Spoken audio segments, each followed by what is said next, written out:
everyone. My name is Rusty Pepper, and I'm the host of the Why Marketing Podcast. On this week's episode, I have Colin Guinn. He's a serial tech entrepreneur and a rock star within the UAV technologies industry. UAV means unmanned aerial vehicles, such as drones. Colin was also co-founder and CEO of DJI North America, Hangar Technologies, and most recently, he founded Guinn Partners. He's a sought-out speaker for various industry conferences and countless publications, including TechCrunch and Fast Company. And if all that's not enough, he and his better half, Christy, just won season 31 of The Amazing Race.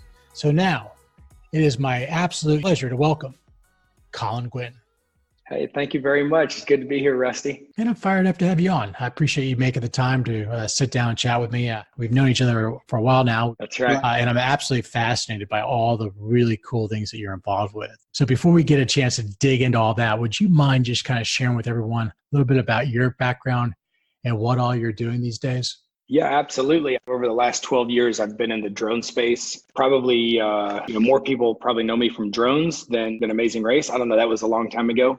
The first time we were on the race was like 15 years ago. And so I've developed some of the leading consumer and commercial drones in the drone space over the last decade. And, I've been interviewed on 60 Minutes and I've testified in congressional hearings and been a little bit of a spokesperson, a cheerleader for the drone industry. And then, before that, Christy and I did the Amazing Race like 15 years ago, which was really interesting, kind of a tie-in into kind of how I got into developing drones, or at least kind of use that experience as a reference point for developing these flying cameras. And then we just did the Amazing Race again. And it's on the air now. We've got maybe 3 more episodes until the finale. So yeah. You said it's been 15 years since season 5. Yes. You look the exact same. Well, I hope that's true. Maybe we both are just aging together though. I don't know. Yeah. So now, if you don't mind, Colin, can we go ahead and just kind of dive into how exactly you got hooked into the world of UAVs? Because I think it's really interesting how the whole idea of drones came from the first time you appeared on The Amazing Race. Yeah, absolutely. So, the first time we were on the show, obviously doing the race was incredible. It was this unbelievable experience. We're traveling around the world.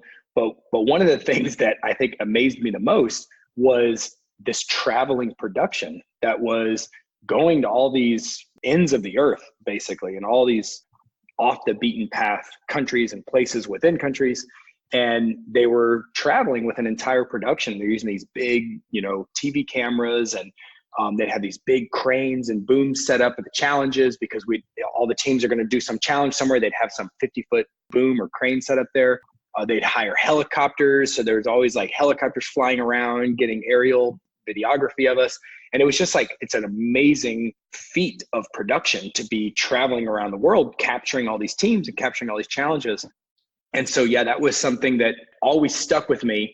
And then when I started developing drones, which was actually for aerial photography initially, and really was just an excuse to build a $25,000 toy helicopter. Like, let's be real. Like, for a fact, that was why I built my first drone, was actually Christy's BDA bonus check. And she had a bonus check coming in, and I said, hey, you know what I think we should do with your bonus is I should build a giant toy helicopter and put a camera on it. And she's like, what in the hell are you talking about? That's as much as a car. And I said, don't worry, baby. It's going to pay for itself. I promise. And it has. And it has. But I built the first drones for kind of taking pictures. But then when the Canon 5D Mark II came out, which was the same camera that we were carrying to take photos, that was kind of the first digital SLR that shot high quality HD video. We immediately got one, and we were like, hey, let's start shooting video from this little thing. And as we did that, and it was kind of like this new frontier of possibility for the types of video shots we could get. And we were shooting anything from production and little commercials to commercial real estate stuff for like Trammell Crow and CB Richard Ellis and JLL, some of these others. And we would kind of video comp in the building that they were going to build. And so they could kind of see what this area was going to look like with the rendering of the building in it. We were shooting for, big oil companies, like checking on their sites and facilities. So we were doing some commercial work, but mainly production. And I thought to myself, man, I was just on that TV show, like, I guess 5 years ago, whatever it was. And this would be incredible. Like, they're hiring all these helicopters around the world and they're bringing out all these giant cranes. At that time, I thought it was tiny because it could fit in like this big double wide golf club traveling case. We had all this custom foam cut out for it. And it was basically a miniature helicopter. And I called the people up from Amazing Race, the producer, Bertram Van Munster. And I was like, hey man, we have built this flying video camera. It's full HD. You got to check this thing out. It's so cool. And so we ended up giving him a demo in LA, and he was like, this is awesome. We want to have you guys come shoot the start of the race. And so the first like real kind of primetime network television show or gig that we got before I ever started developing drones or developing gimbals was with Amazing Race. And so we shot the start of the race, and it was awesome, but it also showed us just how far what kind of the hobby community, the best that you could build within the hobby, available products at the time, that the best of what was available then wasn't anywhere near what you really needed for really high quality video. And that's where we kind of saw the need for a much more stabilized camera gimbal or camera platform to shoot, higher quality video. But yeah. Because it was just vibrating so much. So much vibration, so much kind of shake, both medium and high frequency vibration and low frequency. Basically every kind of jittery, crappy thing that could happen with the camera was happening. The video signal was terrible. I mean, these were $30,000 systems, and by all, today's standards, you can go buy a Mavic 2 Pro for $1,000, which would have just crushed what we were using in every single possible way. And so, yeah, it's been a long road. We've made a lot of progress. So would that have been like probably the very first time a drone was used to shoot any type of production video? No, it wasn't actually, but it was the first time Amazing Race had used drones, and it was probably one of the first TV shows to use a drone. But I've got to give credit to Flying Cam, a guy named Emmanuel. He was building these big gas-powered helicopters years and years before that, and they were putting film cameras like RE235 film cameras with 100-foot magazines on them. They were a company out of Austria. But the problem was they were gas powered. So ours were like in the very first wave of electric helicopters, so like kind of 2008 timeframe. But they actually won an Oscar in 1996 for technological achievement in film by putting these film cameras. So they were shooting they shot all like Harry Potter's, Mission Impossibles. So they were shooting some really big, a lot of the early like James Bond movies from like the late 90s and early 2000s. And their day rate was $30,000 or $35,000 a day to bring their, gas-powered remote control helicopter out shooting on RE235 kind of film camera. So they were like the first people doing it in production. And then I was kind of in the second wave of a handful of us that were building these electric-powered versions that were actually a lot better than what they were shooting with, but still so far away. So a lot of the directors and producers that we were shooting with back in kind of 2008 to 2012 had used these guys or there was a kind of a handful of people doing it, and they knew that the quality of the footage just wasn't that good. So they were actually kind of over it. By the time we had come around, they were like, yeah, either I use it or another director I know used it, and the footage wasn't great. It was really shaky. And that's when we knew like, okay, there's got to be a way to create a more stable platform. And that's how I originally ended up reaching out to DJI, who was a China-based company making an autopilot that we were using for our helicopter. And they were at the time, I think, a 14 or 15 person company just making these autopilots, but they had a lot of these stability algorithms already written. And I kind of approached them about, hey, let's team up and can I hire you guys to build a stabilized gimbal for my helicopter? And that's kind of what started the whole journey of, ultimately then kind of bringing that to market and building up this whole industry. So that's how that happened. Taking Chrissy's bonus check, building a big ass helicopter. That's right. And then actually making a career out of it and going into DJI. Yep. Yeah, exactly. And that was it. It was basically seeing that we were getting a lot of work, charging maybe 10 grand a day to come out with our toy helicopter and fly around and get these shots. But I could see that no one was really that satisfied with the quality of the footage. They would still hire us, but I was like, man, if we could solve that. And at the same time, we were also flying full scale aerials too. So we had full scale helicopters with legitimate $500,000 million camera gimbals under them. And so we could do both. And I could see so clearly how much better the stability was on those bigger full scale helicopter systems. And I was like, we've got to be able to build kind of a miniaturized, maybe it doesn't have to be that good, but something that's better than what we have. And so I ended up I was kind of on this journey of building a more stable camera platform for our aerial photography company. I was meeting with engineering firms in the US, and I was on the phone with the founder of DJI. Frank and I are basically the same exact age. His American name is Frank. He goes by in Chinese Wang Tao. And I was talking to him about wanting to make this camera gimbal. And he, I said, like, you guys have already had these control algorithms in place. Like, could you stabilize a camera instead of just stabilizing the helicopter? This was before multi-rotors and all that stuff. And he said, yeah, we could probably do that. So we ended up hiring them. We worked on this project for like 9 months. Once we had the prototypes of it, we could see how game-changing this technology was for the industry. And so instead of only people that could shoot stable video for some 12 months or 18 months until someone else came out with this technology, I said, hey, look, we should just sell this to the masses, and let's sell this to anyone and everyone who wants to make stable video. So at that time, I partnered with them, became the CEO and founder of DJI North America. And basically how we got the company funded is they said, look, we can't fund you, but check it out. We'll give you a bunch of these gimbals. We'll make a bunch of them. And you think you can sell these things for $3,500 a pop, then sell them. We'll give you basically extended terms to the DJI North America office. They own 52% and I own 48% of the DJI North America company. And so they sent a bunch of these gimbals to my garage. I started shipping them out to, online retailers. And I was able to use that money to start the company, set up the office, hire people. And then once we started getting more and more profit, we kind of paid off our debt for these products. And yeah, it was like 9 or 10 months later, we had 25 employees. We were paid back in full, and we had like $6 million cash in the bank account. So it took off pretty quickly. It was amazing. So the demand was clearly there. Yeah, the demand was there. And we knew that. We knew if you could make a stable system to shoot stable video. And by the way, we launched this drone. It was a $10,000 complete system ready to go. So it was like a third of what people were paying for like other high-end helicopter systems. It was way smaller. It was safer. It was easy to travel with. And it couldn't carry as big of cameras, but the footage was perfectly stable. You didn't have to take it into post-production, which meant that even though the cameras maybe weren't quite as high of quality, the end result was way better because you didn't have motion blur and you didn't have all this stuff that, like, it didn't matter if you were flying a Red Epic at that time. As soon as the sensor was shaking, all that quality that $50,000 camera gives you is kind of out the window. So unless you can stabilize it really well and get that sensor really stable, it doesn't really matter how expensive the camera was. So yeah, these systems were becoming very popular at that time.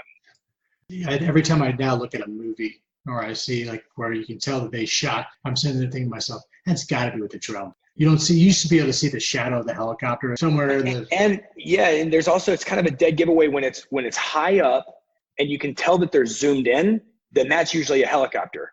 When it's a wider shot, when it's like a wider angle shot, which is basically probably 90% of aerials that you see in almost every single commercial, almost every single corporate video, almost every single movie, they're all using drones. And it allows you to get the camera closer to your subject and gives you some kind of a very different perspective. But like, you'll start noticing like, oh yeah, drone shot. I mean, it's like, at this point, they're very prevalent. In fact, DJI won an Emmy for the drones that we developed 2 years ago, specifically for shooting on Amazing Race and shooting on Game of Thrones and a couple of other shows. So it was a really cool kind of full circle to win an Emmy for the products that I developed. It's badass. That's pretty cool that you were able to be a part of making that happen on behalf of DJI. So yeah. If you don't mind, can we just talk real quick? Let's jump over to what you're doing now over at Guinn Partners, because you guys are really involved in some pretty neat things outside of drones even. Yeah, and absolutely. And so essentially what happened was we brought these products to market with DJI, kind of built up this team of talented people. So at DJI North America office, we were in charge of kind of the brand, the marketing, the sales, and the product definition for these drones. And then when ultimately I ended up selling my portion of DJI back to DJI, and we went into partnering with Chris Anderson at 3D Robotics and developed another drone called the Solo, which had smart shots and a couple of other new features that had never been done before. So like a single operator could capture these really cinematic camera movements without having to become a pro drone operator. And so that was like this new innovation. And we had partnered with GoPro. It was made for the GoPro camera. And so we brought that product to market. And so after having done this a few times, we decided to start this consultancy, which is basically the team that has been working with me since DJI, 3DR, Hangar, another drone company I founded here in Austin. It's a pure kind of software platform company that uses drones to capture data and do analytics for construction sites and critical infrastructure and things like that. And so we had grown a number of these companies and figured, man, we should take all the stuff we've learned and help young teams and founders that are really, bringing on this new wave of what we're calling the commercial drone industry or the enterprise drone industry. Now that the FAA regulations have really come about to allow for the commercial use of drones or the enterprise use of drones, there's this whole new wave of use cases for capturing data, longer range, doing LiDAR scans, delivering packages, logistics, over the next 10 years, we're going to see so much more adoption of these flying sensors and drones that are these flying robots that can deliver packages or even deliver people. I actually flew in an electric powered VTOL drone last week for the first time, some of the earliest manned test flights. We have a client that's building a one-man drone. So you got to come out and fly it sometime. It's in Austin. So now we have this company, Guinn Partners, for the last couple of years where we have, maybe 15 clients at a time, primarily in drones and autonomous robotics. We'll take a couple projects here and there if they share similar technologies like high-powered batteries, wireless remote controls, things like that. But maybe it's an electric-powered hydrofoil surfboard or, something like that. So since we're on the water and we're surfers, we'll take on some of those challenges and products. It's near and dear to our hearts and it's fun. And it shares a lot of the same technology as drones with these high-powered speed controllers and big high-powered batteries and brushless motors and things like that. But most of what we do is drones and autonomous robotics. And we help these guys go from like, hey, we invented this thing. We think it's awesome. It can land itself. It can do this really cool sense and avoid technology. It's got this gas sniffer and it can smell methane. It does what it stakes these surveying stakes into the ground, whatever it might be. And we'll work with these teams to kind of finish the product. And what we mean by that is like create a full kind of solution out of a given technology. And to do that, you really have to understand who's the customer, how are they doing their job today, what are the deficiencies in that, and how is this solution both going to save them a ton of time and money, but be able to be adopted as a new workflow. Because so much of what goes into the decision-making around these new technologies for enterprise clients is, can I adopt that new workflow? Even if it saves me a little time and money, if it's a hassle and it's too much effort, I'm just going to stick with the status quo. And so we kind of help them think through those things. And then we figure out, who are those target customers and who are those customer personas? Where do they learn about new technology? How can we reach them? How can we create your narrative? So we do all the content, the web, the branding, and we basically help finish the technology into a product and then launch it into the world. And we try to open up a few channels, streams of revenue for them. And once they kind of have that proven market adoption and market traction, then it's easier to raise their next round of funding. And then eventually they need to hire an internal marketing and sales team and content team. And then they're kind of off to the races. So we're kind of an accelerator incubator of sorts. It's basically what we did with DJI and what we did with 3DR. And now we can do that for 15 clients at a time. And of course, we gain so many efficiencies because we're doing similar types of activities and none of our clients are directly competitive with each other. So we always take on clients that are in the same space, but doing different things, and they can all kind of benefit from each other. So it's pretty fun. So it's taking these different technologies with robotic or automation, but you're leveraging the best practices and lessons learned that you've already done from past experiences and redeploying those with these new products. And then allowing them to collaborate with one another too, almost like an incubator.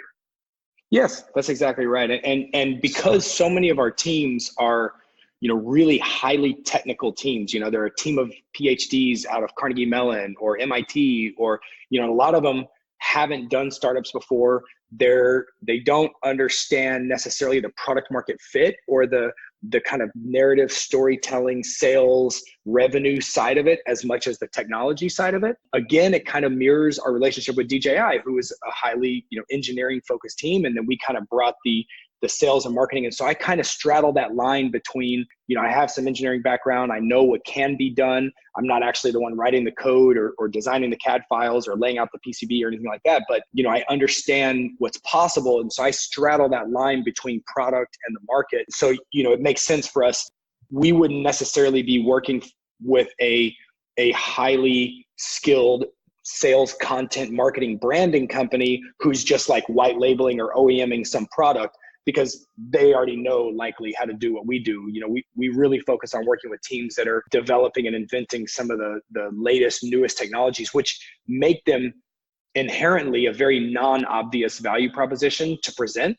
And so we really focus on working with these companies that have kind of, like I said, non-obvious value propositions or non-obvious technologies where they're trying to explain this on their websites and their customers are like, I have no idea what you're even like, what does this do? What automated flight plan routing, simultaneous localization and mapping? Like, what are these terms? And so we'll kind of make it a little bit easier to consume and a little bit easier to understand what the ROI is for their specific customer base.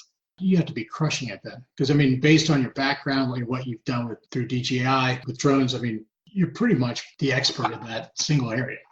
Yeah, I think for our very specific niche, especially if it's drones, autonomous robotics, something like that, and some of our drones are water-based or underwater. Some of them go from underwater and then they fly and they go back underwater.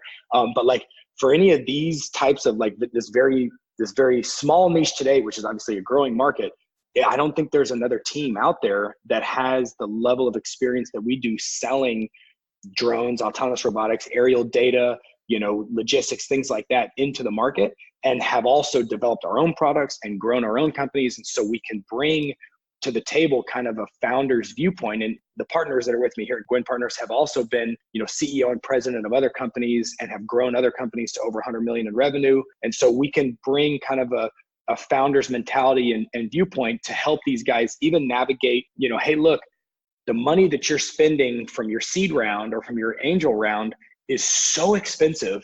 You may think you need to do all this whiz-bang marketing, but we'll actually advise them, hey, look, don't save that money and only do the marketing that is necessary to get you revenue traction and to help tell your story to your next round of investors. And so we have our product timeline, we have our marketing and kind of revenue and branding, market adoption timeline, and then we have our fundraising timeline. And we really try to line these things up with each other so that we can help them be as smart as possible with the most expensive money that they will ever spend, because they're having to give up so much of their company for such a small amount early days. And so I think in terms of bringing about all that experience, I think you'd be hard pressed to find another team that can do that. So we've grown. We're actually less than 2 years old. We have, I think, 18 full-time employees, maybe another 10 or 15 contractors that do a lot of work with us. We're profitable. We didn't raise any money. We bootstrapped it, which has been a really interesting experience in and of itself, because the last couple of companies that I've built up were venture capital funded. It was all about grow as fast as possible. And it was either going to be a make it or break it kind of thing. And so I've learned just so much about building kind of a legitimate operation, but it's all about, look, we've got to be closing business and we've got to be providing value to our customers, because if we're not providing value to our customers, then they're not going to be using us. And the pressure is on us to deliver. So it's been really fun. Going the bootstrapping route was the right route for you guys. For us, I think it made a lot of sense to bootstrap because we didn't want to have all the strings and pressure that comes along with, the venture capital route. And it's not like a go-to-market consultancy accelerator like this is some massively scalable thing that's going to get sold for $1 billion. This is a highly profitable. We'll never go anywhere. We'll always have an unlimited amount of work to choose from. We're always telling there's a list of clients that want to work with us that we just don't have the time to work with. So there's a lot of like kind of sustainability in this. And we're getting little pieces of these companies. Like when we help them, a lot of times they don't have that much money to pay our full rates. And so we can, kind of cover our costs, but then we'll, instead of taking profit, we'll get a little bit of equity in their companies. And so, we have a little bit of equity in a lot of companies. And so, as this market develops and as the next kind of 5-10 years goes by, then those could end up becoming, great little kind of lottery tickets. So that's really where our larger future value will come from. We're also in the process now of raising our own fund so that we can actually invest in these companies. So we will be a VC as well, investing in some of these early companies that we identify as really hot targets. And so hopefully we'll have that done by the end of the year. And that'll be kind of another division within the company. So just because they're working with us doesn't necessarily mean we're investing in them. And then just because we invest in them doesn't necessarily you're going to work with our consultancy or our arm, but the two can play together really nicely. Well, yeah, I would think being the undisputed expert in the field, a lot of VCs wouldn't have a clue. What's this a good investment or not? That's right. Trying to figure that out, but you can walk in and say, okay, the sniff test proves itself out. We think this is viable. Let's invest. That's right. And a lot of the work that we do is for VCs or private equity firms that are looking at different deals in the drone space, and they'll hire us to do a whole diligence project on these potential investments. And so, we're definitely looked at as the expert team to be able to make that determination. So sometimes we see these deals come in and it might be 1 out of 20 of the deals that we look at, but we're like, that is going to get funded. They're the right team. It's the right tech. They understand the problem set that they're solving. They have a clear path to revenue. They have the right initial pilot customers, like everything, all the things are lined up for this company. And so, and it'll still take them 6 months to get funded. And I know they're going to get funded, but 5, 6, 7 VCs who, like you said, I mean, they know such a broad range of, I don't know half the IoT stuff that Lux does or Sequoia or Andreessen Horowitz. They have all these specialists that know a ton of stuff that we don't know anything about. But when it comes to drones and autonomous robotics, we know a lot about that and how the problems that those technologies are solving. And so, yeah, sometimes it's just painful to see an obvious win investment take 6+ months to get funded when we could be like, look, here, we'll do your seed round or your A round ourselves, work with you to get to some revenue and to, get this, go from a proof of concept to a pilot to a program and, get your LOIs and your MOUs in place from these big enterprise clients, get some revenue going. And then a year from now, we'll go out to the VCs together and it'll be a slam dunk. And so, yeah, it just made sense for us to put together a fund as well. So what are you the most excited about, obviously seeing all these new technologies and all these new businesses come in? What gets you fired up as far as what's next? Well, in terms of like where the technology is going, there's a lot of buzz around what's called BVLOS or beyond visual line of sight. And, I think a lot of people hear that and they think, oh, drones that you can fly really far away from you, farther away than you can see, beyond visual line of sight. I mean, that's kind of what it says. But really what beyond visual line of sight means is that you don't have to be there looking at the drone when it's flying. And what that means is fully autonomous operation. So right now, think of it like if you needed to like vacuum a floor every day, and your choices where you could hire someone to come in and, drive a vacuum cleaner around, or you could just buy a Roomba and have the Roomba go out and vacuum the floor every day and go back to its home, recharge itself, vacuum the floor again. That's a much more cost-effective way to do it with a little autonomous robot. And so what's happening is the drone technology is that every time a mine is flown or construction site or most of these ways that drones are collecting data today are done fully autonomously. But the FAA is still requiring that there's a person that stands there, a quote unquote PIC, a pilot in command, has to be standing there watching it fly. So that is no different than if you had a Roomba vacuuming a floor, so that this drone is essentially vacuuming, collecting data from the ground to then digitize, analyze, and create models from. That would be like hiring somebody and paying them $50 or $100 an hour to watch a Roomba vacuum a floor every day. And so the technology is there, and there are a number of companies that are making what we call autonomous drone stations. So a little box that has an internet connection and a power connection or a solar panel, and the drone charges itself, it lands itself, it takes off. And so think about on like a farm, for instance, there's a company called American Robotics out of Carnegie Mellon, and they make this autonomous drone station for farms where twice a day, the drone pops out and creates what we call a 5-layer geotiff. That means it's 5 different spectrums of light or a multispectral image with this kind of really high resolution map of the farm in 5 different color light spectrums. You combine that with a bunch of different algorithms that have been written to identify blight, pests, water stress. There's a number of these issues that can be identified fully autonomously with machine learning. So this drone pops out, flies, creates the map, the analysis is done. It's all completely autonomous, like pennies or just solar electricity. So we can identify now pests when they're just a tiny, tiny bit of the farm has been affected. You can send another fully autonomous drone that's a pesticide spraying drone to that exact spot, spray a little bit of pesticide on it, and you've eradicated the problem before it spreads, before you're having to fly these crop dusters that are just spraying this massive amount of pesticides because they're not really sure where the pests are, so they just spray it everywhere. And so now we're able to do agriculture with a level of precision that just wasn't possible before. In the past, they would have to literally wait for it to really present itself, unless it was a water issue somewhere where they can go find, a broken sprinkler head or something like that. Exactly. Yeah. But beyond that, I mean, it was very difficult to identify.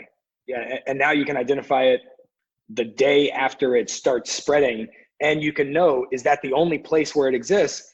Or, these machine learning algorithms can look at the entire farm and say, here's the 4 areas where you have, these little tiny outcroppings of pests.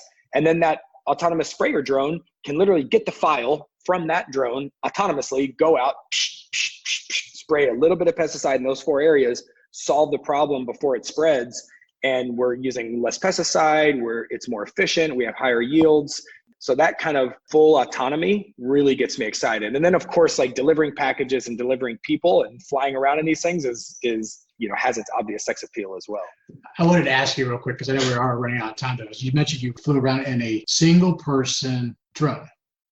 Yes. So we would call that a drone?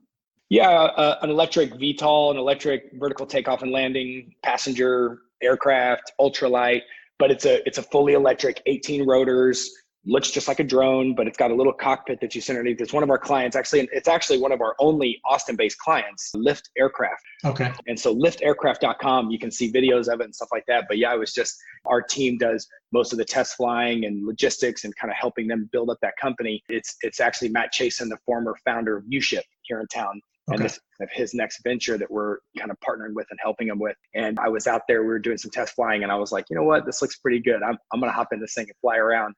And it went great. It was super smooth. I'm going to have a video go out through our LinkedIn and our mailing list here in the next week or so. But totally smooth, and it's going to be pretty cool when you can just hop in these things and go fly around.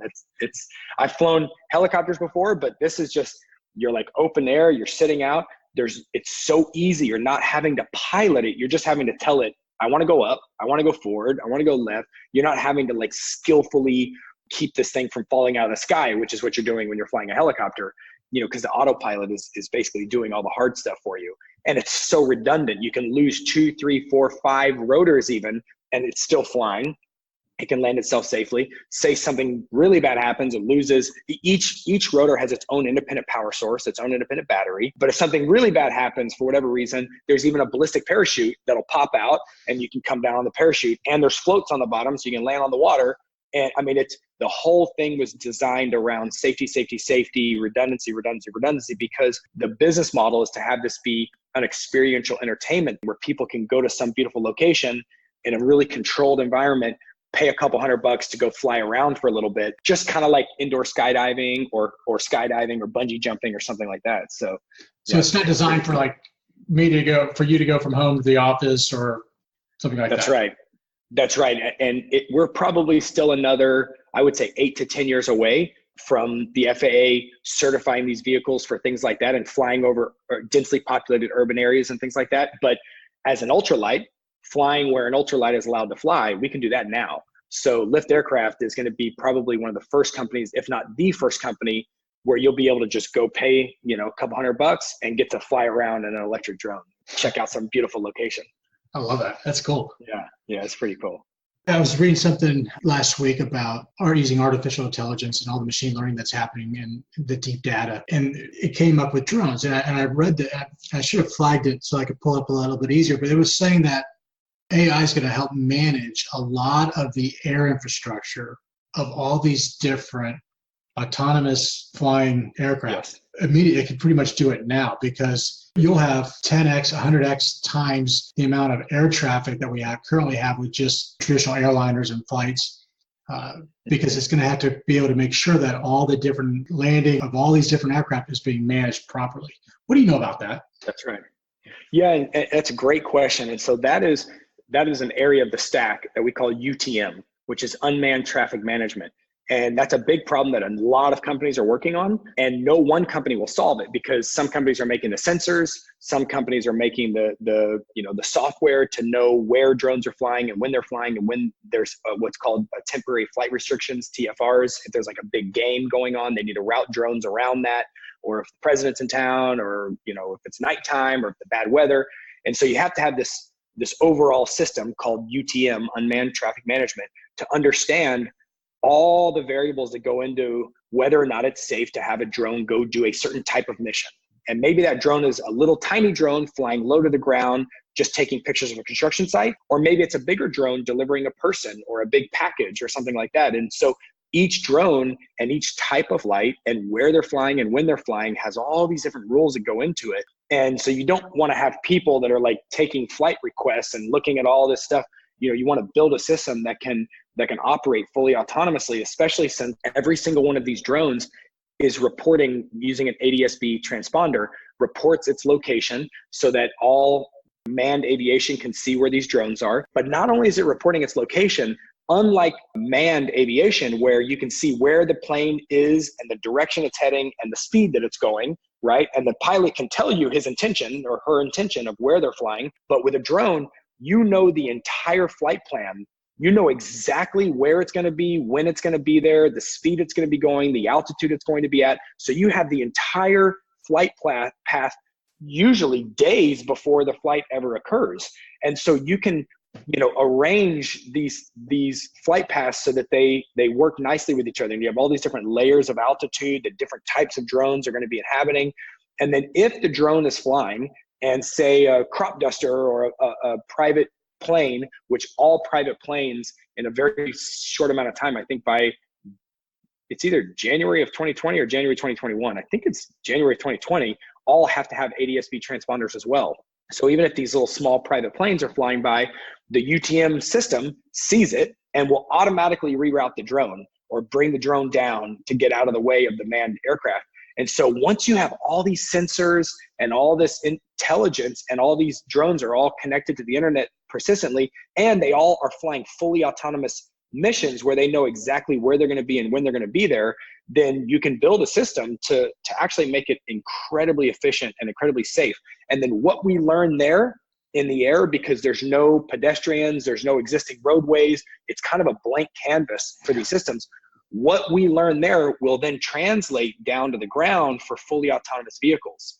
And so autonomous vehicles and all of the work that has to be done to integrate fully autonomous driving into a much more complex existing infrastructure, they're learning from UTM and unmanned traffic management, because that's actually a way easier problem to solve, because you need a new highway, boom, okay, at 350 feet, here's a new highway. It's just instant, it's software, versus trying to integrate in a 2D reality on the surface. And with existing cars and manned cars that aren't paying as much of attention as computers are, pedestrians walking in front of cars. So that's a way more difficult problem to solve. And they're 4,000-pound automobiles driving 90 miles an hour versus, 10-pound drones flying around with way less inertia, and way less downside risk. So, the two are tied very closely together. This is fun. I could talk about this all day. It's super cool stuff. It is. We didn't even get to go into some of the different toys you get to mess around with there at the office. Maybe the next time. We get to play with a lot of fun toys. Yeah, exactly. Yeah, I bet. All right. So if anybody wants to learn more about you and your business, GuinnPartners.com, correct? And I'll put a link to the release. I'll make sure to have that link in the podcast, and then I'll put a link to the video that you have flying around that. I forget what you called it. Yeah, it's called as a passenger drone. So, yeah. Well, cool. Well, perfect. Really, thanks for being on the podcast. I appreciate it. No, I appreciate it too. And thanks for what you're doing. It's super exciting and looking forward to getting together soon. Yeah. Appreciate it. Awesome. All right, brother. Hey, thank you. Thanks. Talk to you later. Bye-bye.